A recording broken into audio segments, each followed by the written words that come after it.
Novel کا نام ہے بے نام زندگی اور اس کو لکھا ہے بنش احمد نے۔ آزمائشیں انسان کو بہت کچھ سکھا دیتی ہیں، پر کچھ انسان ہمت ہار کر حرام موت کو گلے لگا لیتے ہیں۔ صبح شادی کا وقت تھا، گلی میں اکا دکا لوگ نظر آ رہے تھے جو نماز کے لیے مسجد کی طرف جا رہے تھے۔ ایک گلی کے نکڑ سے وہ ننگے پاؤں تیز تیز اونچے نیچے راستوں پر دوڑتی چلی آ رہی تھی، ساتھ ہی ساتھ سر سے ڈھلکتے ہوئے دوپٹے کو بار بار کھینچ کر سر پر لا رہی تھی۔ اسے اپنے آس پاس کا ہوش نہیں تھا۔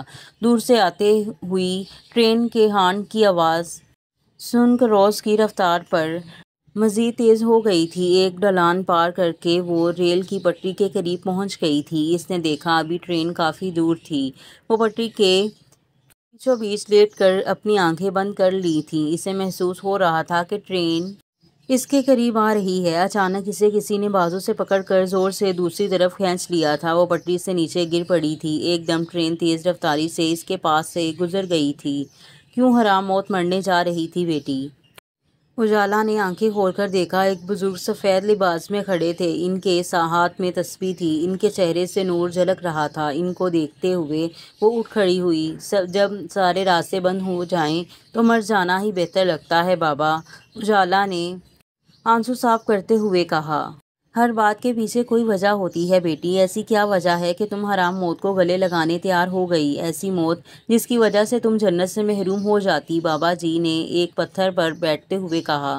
میں ایک بہت برے وقت سے گزر رہی ہوں بابا جی۔ بیٹا، وقت کا کام گزرنا ہوتا ہے، چاہے اچھا ہو یا برا، گزر ہی جاتا ہے۔ سب کچھ ٹھیک بھی ہو جاتا ہے۔ اللہ نے بس اپنے بندے کی ظرف آزمانا ہوتا ہے۔ میری محبت نے مجھے اکیلا چھوڑ دیا بابا، مجھے ایسے مقام پر لا کھڑا کر دیا جہاں میں نہ آگے جا سکتی تھی نہ پیچھے۔ بیٹے، محبت یہ تو نہیں کہ کسی کے لیے حرام موت مر جائے۔ یہ جان تو ہمارے پاس اللہ کی امانت ہے۔ پھر کیا کروں بابا؟ میں بالکل ٹوٹ گئی ہوں، کچھ نظر نہیں آ رہا، سب کچھ ختم ہو گیا ہے۔ بیٹا، جب تک ہم ٹوٹتے نہیں ہیں تو رب جوڑتا بھی نہیں ہے۔ ہم جب اپنی ٹکڑے ٹکڑے ہوئی ذات اس کے سامنے رکھتے ہیں تو وہ سمیٹ لیتا ہے، وہ دوبارہ سے ہمارا وجود بنا دیتا ہے۔ اور بیٹا، اس رب سے بہتر مصور اور ہے ہی کون؟ میں اس سے بہت محبت کرتی ہوں، اب بھی کرتی ہوں اور ہمیشہ کرتی رہوں گی۔ بیٹا، اللہ کی محبت کے علاوہ سب محبتیں زوال پذیر ہوتی ہیں، صرف اس رب کی محبت سچی ہے۔ صرف وہ رب ہے جو ہمارا اپنا ہے۔ وہ ہمیں تمام رشتوں کی حقیقت دکھاتا ہے اور پھر پوچھتا ہے کہ بتاؤ میرے علاوہ اب کون ہے تمہارا؟ اسی لیے اللہ کی محبت کے علاوہ اور کسی کی محبت پر یقین کرنا ہی نہیں چاہیے بابا۔ محبت تو وہ بھی مجھ سے بہت کرتا تھا۔ یہ کیسی محبت تھی بیٹا کہ وہ بیچ راستے تمہیں چھوڑ گیا، اتنے درد دے گیا؟ محبت یہ تو نہیں ہوتی۔ محبت تو وہ ہوتی ہے جس میں کوئی آپ کے درد سمیٹ لے، بنا آپ کو اس بات کا احساس دلائے۔ محبت تو وہ ہوتی ہے جس میں کسی وعدے، وعید اور انتظار کی نوبت نہیں آتی بابا۔ اس نے مجھ سے ہر طرح اپنی محبت نبھائی، ہر وعدہ پورا کیا، پر بیچ راہ میں چھوڑ گیا۔ میرے پاس اب زندگی جینے کا مقصد ہی نہیں بچا بابا۔ میں جسے محبت سمجھتی رہی وہ ایک فریب نکلا۔ بعض اوقات جو چیز ہمیں نظر آتی ہے وہ ہماری نظروں کا دھوکہ ہوتا ہے، ایک ایسا سراب جس کے پیچھے ہم بلا وجہ بھاگ رہے ہوتے ہیں، لیکن جب ہمیں یہ حقیقت پتہ چلتی ہے تب تک بہت دیر ہو چکی ہوتی ہے، پھر ہمارے پاس کوئی راستہ نہیں بچتا۔ بیٹا، زندگی میں ایک بار ہی صحیح پر ٹھوکر لگنا بہت ضروری ہوتا ہے۔ جب تک ہم گرتے نہیں ہیں ہمیں سنبھلنا بھی نہیں آتا۔ جب تک ہم ایک ہی راستے پر چلتے رہتے ہیں بنا کسی تکلیف کے، کسی مشکل کے، تو ہمیں کوئی سبق حاصل نہیں ہوتا۔ سبق ہمیشہ ہمیں ہماری غلطیوں سے اور مشکلات سے حاصل ہوتا ہے۔ اب مجھے پوری بات بتاؤ بیٹی۔ بابا، میرا تعلق ایک مڈل کلاس گھرانہ سے ہے۔ میرے ابو ایک محکمہ میں کلرک تھے، میرے بھائی ایک نجی کمپنی میں ملازم تھے۔ ہمارے گھر میں اتنی آسائشیں نہیں تھیں، لیکن پھر بھی اللہ کا شکر ہے ہم بہت سوں سے بہتر حالت میں تھے۔ ہم 3 بہن بھائی تھے، 2 بہنیں اور 1 بھائی۔ میں سب سے چھوٹی ہونے کے ساتھ ساتھ سب سے زیادہ لاڈلی تھی۔ ہمارے خاندان میں لڑکیوں کو 10ویں جماعت سے آگے پڑھانا گناہ ہی سمجھا جاتا تھا، لیکن میرے ابو نے سارے خاندان کے خلاف جا کر مجھے کالج اور یونیورسٹی کی تعلیم دلوائی، کیونکہ مجھے پڑھنے کا بے حد شوق تھا۔ میں ہمیشہ بہت اچھے نمبروں سے پاس ہوتی تھی۔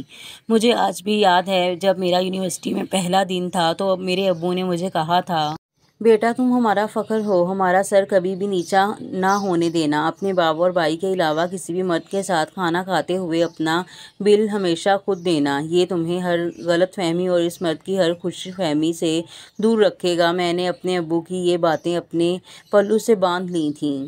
یونیورسٹی کے پہلے 2 سال اس طرح سے گزارے کہ ہر کسی کی زبان پر اجالا کا نام ہوتا تھا۔ اجالا بہت ذہین طالبہ ہے، ہر چیز میں آگے ہوتی ہے، ہر مقابلے میں اول آتی ہے۔ اجالا بہت ہی پاکیزہ اور نفیس لڑکی ہے۔ یہی سب باتیں میں نے 2 سال میں اپنے بارے میں سنی تھیں۔ کسی بھی لڑکے کی مجال نہیں ہوتی تھی کہ مجھے آنکھ اٹھا کر دیکھتا۔ میں ان سالوں میں کبھی بھی کسی کی طرف متوجہ نہیں ہوئی تھی۔ مجھے اپنے ابو کی تمام باتیں یاد تھیں۔ میں نے ہمیشہ اپنی عزت آپ کروائی تھی۔ یونیورسٹی میں میرا ایک مقام اور مرتبہ تھا، جب سب پروفیسرز بھی میری تعریفیں کرتے نہیں تھکتے تھے۔ ہمارا یونیورسٹی کا آخری سال تھا جب ہماری کلاس میں ایک نیا لڑکا آیا۔ سننے میں یہ آیا کہ کسی وجہ سے اپنی تعلیم ادھوری چھوڑ کر باہر ملک سے آیا ہے اور باقی کی تعلیم یہاں پوری کرے گا۔ جب اس کا کلاس میں پہلا دن تھا تو سر نے اس کو اپنا تعارف کرانے کو کہا۔ وہ سب سے آخری کرسی پر بیٹھا تھا۔ سر نے جب اس کا نام لیا تھا، ولید ملک، آپ یہاں آ کر کلاس کو اپنا تعارف کرا دیں۔ پوری کلاس نے پیچھے مڑ کر اس کو دیکھا تھا۔ اس چہرے پر بلا کی سنجیدگی تھی۔ لائٹ سے رنگ کے پنک کوٹ میں وہ انتہائی نفیس لگ رہا تھا۔ اس کی شخصیت میں ایک عجیب سی پراسراریت نظر آ رہی تھی۔ جب وہ کلاس کے سامنے کھڑا ہوا، سب دلچسپی سے اس کی طرف دیکھ رہے تھے۔ میرا نام ولید ملک ہے، اپنے والدین کی اکلوتی اولاد ہوں، بچپن سے باہر کے ملک رہتا رہا ہوں۔ مجھے پڑھائی میں کوئی خاص دلچسپی نہیں ہے، پر اپنے ڈیڈ کی خواہش پر پڑھ رہا ہوں۔ باقی تعلیم میں نے باہر سے ہی حاصل کی ہے اور کسی وجہ سے ہمیں پاکستان آنا پڑا۔ اپنی تعلیم اب مجبوراً مجھے یہی مکمل کرنی پڑے گی۔ سب سانس روک کے اسے سن رہے تھے۔ جب وہ خاموش ہوا تو میرا دھیان ٹوٹا تھا۔ میں پاگلوں کی طرح ایک ٹک اس کو دیکھ رہی تھی۔ جب وہ خاموش ہوا تو سر نے اس سے سوال کیا، ولید، آپ کو سن کر لگتا نہیں ہے کہ آپ نے ساری زندگی باہر کے ملک میں گزاری ہے؟ آپ کی اردو بہت بہترین ہے۔ جی سر، اس بات کا سہرا میرے ڈیڈ کے سر جاتا ہے، جو باہر کے ملک میں رہنے کے باوجود بھی مجھے اپنی قومی زبان اردو اور ہمارے ملک پاکستان کے بارے میں وقتاً فوقتاً بتاتے رہتے تھے۔ مجھے اپنے وطن کے بارے میں سب پتہ ہے اور مجھے اپنے وطن سے بہت پیار ہے۔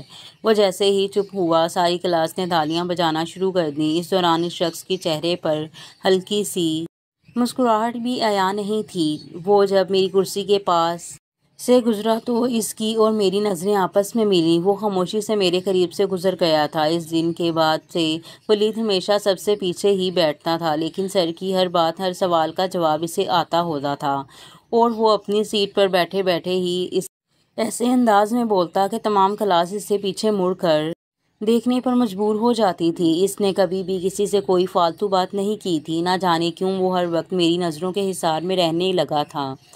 دن تیزی سے گزر رہے تھے، ہمارے امتحان ہونے والے تھے، سب زور و شور سے امتحان رہے تھے۔ آخر کار ہمارے امتحان بھی مکمل ہو گئے اور نتیجہ کا دن آن پہنچا۔ اس دن میری دوست دانیہ میرے پاس کھڑی کہہ رہی تھی کہ تمہاری کوئی نہ کوئی پوزیشن لازمی ہوگی۔ نوٹس بورڈ پر رزلٹ لگ چکا تھا۔ سب بڑی بے صبری سے اپنا نتیجہ دیکھنے کا انتظار کر رہے تھے۔ ہم رزلٹ دیکھنے گئے تو پہلے نمبر پر لکھا ہوا تھا ولید ملک اور دوسرے نمبر پر اجالا ناز۔ میں نے بے ساختہ ہی نظر ادھر ادھر دوڑائی تو دیکھا کہ ولید سامنے بینچ پر ہر چیز سے بے نیاز بیٹھا تھا۔ میں دانیہ کے ساتھ اسے مبارکباد دینے گئی تھی۔ آپ کو بہت مبارک ہو، آپ کی پہلی پوزیشن آئی ہے۔ میری طرف سے بہت معذرت کہ میں نے آپ کی جگہ پوزیشن لے لی۔ یقین مانیں میرا ایسا کوئی ارادہ نہیں تھا۔ یہ کہہ کر وہ وہاں سے چلا گیا۔ میں اس کی بات سن کر بہت حیران ہوئی۔ یہ میری اور ولید کی ہونے والی پہلی گفتگو تھی۔ میں ولید کی طرف نہ چاہتے ہوئے بھی متوجہ ہونے لگی تھی۔ میرا دل کرتا تھا میں اس سے باتیں کروں، پر کبھی ہمت نہیں ہوئی تھی۔ ایک دن میں لائبریری گئی، وہاں سے کتاب لی اور اس کا مطالعہ کرنے کے لیے میں ہمیشہ کی طرح اپنی پسندیدہ جگہ کو لائبریری کا پچھلا حصہ ہے میں چلی گئی۔ پچھلی سائڈ پر اتنا کوئی آتا نہیں تھا تو قدرے سکون ہوتا تھا۔ میں وہاں گئی تو وہاں پہلے ہی ولید بیٹھا کسی کتاب کا مطالعہ کر رہا تھا۔ میں بھی ایک سائڈ پر بیٹھ گئی اور کتاب پڑھنے لگی۔ میں مطالعے میں اس قدر غرق تھی کہ مجھے وقت گزرنے کا احساس ہی نہ ہوا۔ جب میں نے گھڑی دیکھی تو 5 بج چکے تھے۔ میں ایک دم چیخ مار کر اٹھی۔ میری چیخ سے ولید میری طرف متوجہ ہوا۔ کیا آپ ٹھیک ہیں؟ میں ٹھیک ہوں، بس وہ 5 بج چکے ہیں اور یونیورسٹی کے ساتھ ساتھ لائبریری بھی 4 بجے بند ہو جاتی ہے۔ میری زبان میرا ساتھ نہیں دے رہی تھی، میرے چہرے پر ہوائیاں اڑ رہی تھیں۔ آپ پریشان نہ ہوں، میں دیکھ کر آتا ہوں، کہتے ہوئے ولید اندر کی جانب بڑھ گیا تھا۔ اندھیرا ہو رہا تھا، دسمبر کی سخت سرد شامیں تھیں۔ سردی کے مارے میرے ہاتھ پاؤں نیلے ہونے لگے تھے، آنسو میری پلکوں پر سے گر رہے تھے۔ میری آنکھوں کے آگے سب گھر والوں کے چہرے گھوم رہے تھے کہ وہ کتنے پریشان ہوں گے۔ اس دن میرا فون بھی گھر رہ گیا تھا۔ ولید واپس آیا تو اس کے چہرے سے پریشانی صاف ظاہر ہو رہی تھی۔ اندر کا دروازہ تو بند ہے، میں نے کافی کھٹکھٹایا کہ کوئی سن لے، پر کوئی نہیں آیا۔ یہ سنتے ہی میں زور و شور سے رو دی تھی۔ دیکھیں، آپ ریلیکس رہیں، ایسے رونے سے کیا ہوگا؟ آپ کو نہیں پتا میرے ابو، بھائی، امی سب کتنا پریشان ہو رہے ہوں گے، وہ مجھے ڈھونڈ رہے ہوں گے۔ میں کیا کروں؟ ایک تو ٹھنڈ سے میں کانپ رہی تھی، دوسرا رونے سے برا حال ہو رہا تھا۔ سارے دن کی تھکی ہاری اور بھوکی پیاسی بھی تھی، سر درد شدید ہو رہا تھا۔ ولید آپ کا فون کدھر ہے؟ مجھے دیں، میرے فون کی بیٹری ختم ہے۔ آپ کا کیا خیال ہے؟ فون کی سہولت اگر ہوتی تو ابھی تک ہم یہاں ہوتے۔ یہ سنتے ہی میرے رونے کی رفتار میں مزید تیزی آ گئی تھی اور میں اونچی اونچی آواز میں رونے لگی تھی۔ چپ کر جائیں آپ، خدا کے لیے مجھے کچھ تو سوچنے کا وقت دیں۔ یہ آپ کی باں سے کیا ہم یہاں سے نکل جائیں گے؟ ولید انتہائی غصے سے مجھ پر دھڑا تھا۔ میں ایک دم خاموش ہو گئی تھی اور کونے میں بیٹھ گئی تھی۔ کچھ دیر کے وقفے کے بعد ولید بولا تھا، میں شرمندہ ہوں، میں نے آپ پر بلا وجہ غصہ کیا۔ آپ بھی تو رو رہی ہیں، کوئی حل نہیں ہے، ہمیں رات یہی گزارنی ہوگی۔ اس کی بات سن کر میرا دل اندر تک کانپ گیا تھا کہ اتنی ٹھنڈ میں ہم رات یہاں باہر کھلے میں گزاریں گے، اوپر سے بھوک سے حالت الگ خراب ہو رہی تھی۔ میں نے اس کی بات کا کوئی جواب نہیں دیا اور چپ چاپ بیٹھی رہی۔ وہ پاس پڑی کتاب پڑھنے لگا تھا۔ جیسے جیسے رات ہو رہی تھی، ٹھنڈ میں اضافہ بھی ہو رہا تھا۔ میرا جسم منجمد ہوتا جا رہا تھا، سردی کے مارے میں کانپ رہی تھی، میرے دانت بج رہے تھے۔ ولید میری حالت دیکھ کر میرے قریب آیا، اس نے اپنا کوٹ اتار کر مجھے پہنا دیا۔ وہ ساری رات اتنی ٹھنڈ میں بغیر کسی گرم چیز کے بیٹھا رہا، وقت گزرنے کا نام ہی نہیں لے رہا تھا۔ میری تھوڑی دیر آنکھ لگ گئی تھی، سورج کی پہلی کرن میرے چہرے پر پڑی تھی جس سے میری آنکھ کھلی تھی۔ میری نظر ولید پر گئی تو دیوار سے ٹیک لگائے بیٹھا تھا، اس کی آنکھیں بند تھیں لیکن سمجھ نہیں آ رہا تھا کہ وہ سویا ہوا ہے یا نہیں۔ میں نے اٹھنے کی کوشش کی پر میری ٹانگوں نے میرا ساتھ ہی نہ دیا، میں لڑکھڑا کر نیچے گرنے والی تھی۔ ایک دم ولید نے مجھے تھام لیا، میں دوبارہ بیٹھ گئی تھی، میری آنکھوں سے آنسو بہنے لگے تھے۔ ولید میرے سامنے زمین پر بیٹھ گیا اور کہنے لگا، اجالا پلیز آپ روئیں مت، مجھ سے آپ کا رونا برداشت نہیں ہو رہا، بس ابھی کوئی نہ کوئی آتا ہوگا اور ہم یہاں سے نکل جائیں گے۔ اس کی باتیں میری سمجھ میں اس وقت نہیں آ رہی تھیں۔ اچانک دروازہ کھلنے کی آواز آئی، ولید لپک کر دروازے کے پاس پہنچا۔ گارڈ نے حیران پریشان نظروں سے پہلے ولید کو اور پھر مجھے دیکھا۔ ولید نے اس کو ساری بات بتائی اور میرے پاس آ کر کہنے لگا کہ چلیں، مجھ سے اٹھا نہیں جا رہا تھا، ساتھ ساتھ میری آنکھوں سے آنسو بہہ رہے تھے۔ ولید نے مجھے بازو سے تھام کر سہارا دیا تھا اور ہم لائبریری سے نکل گئے تھے۔ یونیورسٹی میں ہر طرف چہل پہل تھی۔ جب ہم نے لائبریری سے باہر قدم رکھا تو سب نے بہت عجیب نظروں سے ہمیں دیکھا تھا۔ ولید نے مجھے تھاما ہوا تھا، شاید اس لیے میں نے اس کا ہاتھ پرے کر دیا تھا اور خود آہستہ آہستہ چلنے لگی تھی۔ اچانک دانیہ قریب آئی تھی۔ اجالا کہاں تھی تم کل سے؟ تمہیں پتہ بھی ہے تمہارے گھر کی کیا قیامت آ گئی؟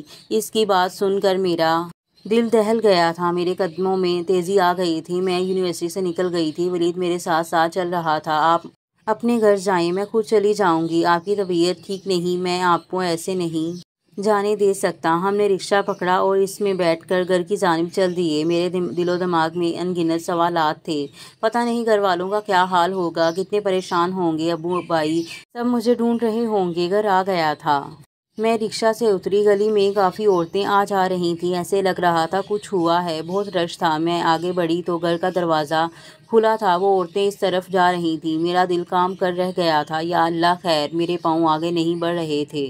بہت ہمت جمع کر کے میں اندر داخل ہوئی تھی۔ صحن میں بہت ساری خواتین بیٹھی تھیں، میں خالی نظروں سے سب کو تک رہی تھی۔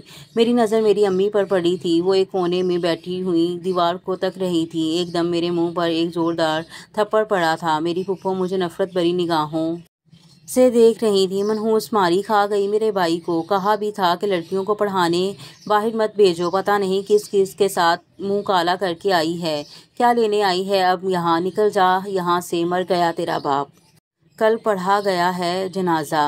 اس کا میں پورے قد سے زمین پر گر گئی تھی۔ مجھے لگ رہا تھا میرے کان پھٹ جائیں گے۔ میرے دل و دماغ میں ابو کا چہرہ، ان کی باتیں گھوم رہی تھیں جو میرے کانوں نے سنا تھا۔ وہ میرا دماغ وہ ماننے سے انکار کر رہا تھا۔ پھپھو نے مجھے ہاتھ سے پکڑ کر باہر کی طرف گھسیٹا تھا۔ منحوس ماری، دفعہ ہو جا یہاں سے، کوئی نہیں تیرا یہاں۔ امی، ابو، میں زور زور سے چیخ رہی تھی لیکن کوئی نہیں سن رہا تھا مجھے۔ جانے بائی کہاں تھے؟ بہن ایک کونے میں کھڑی آنسو بہاتے ہوئے مجھے دیکھ رہی تھی۔ ایک دم سے کسی نے پھپھو کا ہاتھ پکڑ کر پرے اچھالا تھا۔ وہ کوئی اور نہیں ولید تھا جو جانے کیوں ابھی تک باہر ہی کھڑا تھا۔ شاید اسے اندازہ ہو گیا تھا کہ میرے ساتھ کیا ہوگا۔ اس نے مجھے زمین سے اٹھا کر کھڑا کیا اور میرا ہاتھ مضبوطی سے تھام لیا تھا۔ اپنی زبان کو لگام دیں آپ، کس قدر جاہل ہیں آپ، ایک عورت ہو کر دوسری عورت پر اس قدر گھٹیا الزام لگا رہی ہیں۔ یہ آپ کی بیٹیوں کی جیسی ہے۔ میری ایسی بیٹی ہوتی تو میں اسے اپنے ہاتھوں سے مار دیتی۔ تم ہوتے کون ہو یہ سب کہنے والے؟ تمہارے ہی ساتھ اس نے منہ کالا کیا ہوگا۔ اس کو لے کر دفعہ ہو جاؤ یہاں سے۔ آج سے یہ مر گئی ہم سب کے لیے۔ بس ایک لفظ اور نہیں، اس کے ساتھ حلال رشتہ بنا کر میں آپ کو بتاؤں گا۔ چلو اجالا۔ اس نے میرا ہاتھ پکڑا اور مجھے لے کر گھر سے نکل آیا۔ ہم جس رکشہ پہ آئے تھے اس پر بیٹھ گئے تھے۔ مجھے کچھ سمجھ نہیں آ رہا تھا ہم کدھر جا رہے ہیں، کیا کر رہے ہیں۔ میرا دماغ بالکل خالی تھا۔ مجھے ہر طرف اندھیرا نظر آ رہا تھا۔ ایک جگہ پہنچ کر رکشہ رک گیا۔ ولید میرا ہاتھ پکڑ کر گھر کے اندر جا رہا تھا اور میں ایک روبوٹ کی طرح اس کے پیچھے چل رہی تھی۔ ایک کمرے میں آ کر اس نے مجھے بٹھایا اور باہر چلا گیا۔ میں خالی نظروں سے ہر چیز دیکھ رہی تھی۔ تھوڑی دیر بعد وہ واپس آیا۔ اس کے ہاتھ میں ایک ٹرے تھی جس میں پانی کا گلاس اور کچھ پھل تھے۔ اور یہاں پر ایپیسوڈ کا اختتام ہوتا ہے اور ملتے ہیں اگلے ایپیسوڈ میں۔ تب تک کے لیے دیں مجھے اجازت۔ اللہ حافظ۔